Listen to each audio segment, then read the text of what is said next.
Сәлем достар.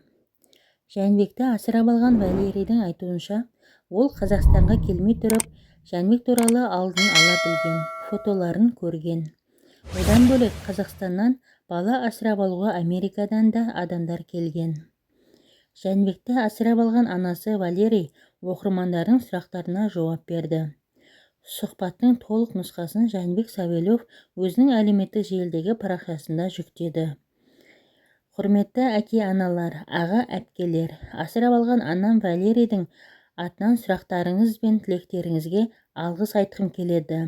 Бұл сұхбатта өткен оқиғалар туралы егжей-тегжейлі айтылды. Сонымен қатар жаңа ақпараттар да бар. Бұл 6 минуттық сұхбатта көптеген сұрақтарыңызға жауап бар деп ойлаймын.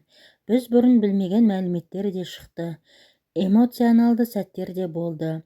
Құрметті достар, бұл бірнеше сауалдың жауабы, бірақ алдағы уақытта ең маңызды сұрақтың да жауабын табамын деп үміттенемін. Анашым, сен қайдасың деп жазды ол. Жәнібекті асырап алған Валерийдің айтуынша, ол Қазақстанға келмей тұрып, Жәнібек туралы алдын ала білген, фотоларын көрген. Жәнібек туралы Бельгияда танысқан әйел арқылы білдім. Арқалықтағы балалар үйіне хабарластым.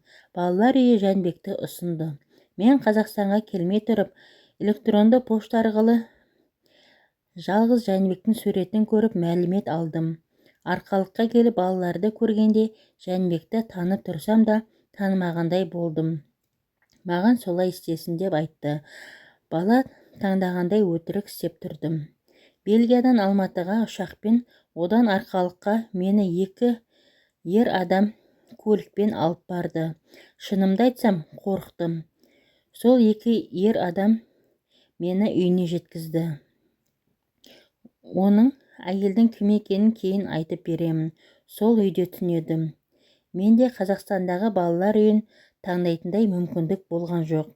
Бірақ мен қандай бала асырап алғым келетінін айттым. 2-3 жасқа дейінгі ұл бала деп айттым, дейді ол. Сонымен қатар, ол бала асырап алу үшін қанша ақша төлегенін, кімге бергенін айтты. Оның айтуынша, Қазақстаннан бала асырап алуға Америкадан адамдар келген. Мен сені асырап алу үшін 12.000 ақш долларын төледім. Бала асырап алу үшін ақша төлеу керектігін білдім, бірақ заңсыз екенін білген жоқпын.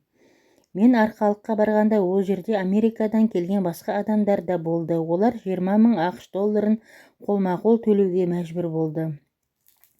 Ақша берген адамның фамилиясы есімде, мүмкін білмегенде шығармын. Олар Арқалықта балалар үйіне жақын маңда тұрады. Білуімше, ағылшынша білетін жалғыз адам болды. Мен онымен байланыста болдым.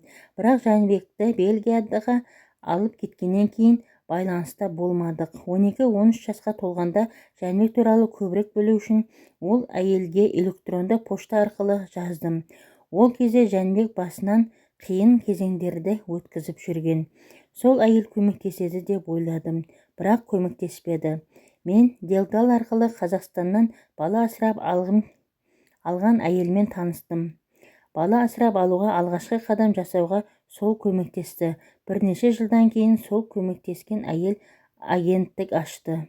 Барлық құжаттарды дайындау үшін Қазақстанда 2 айдай болдым, деді ол.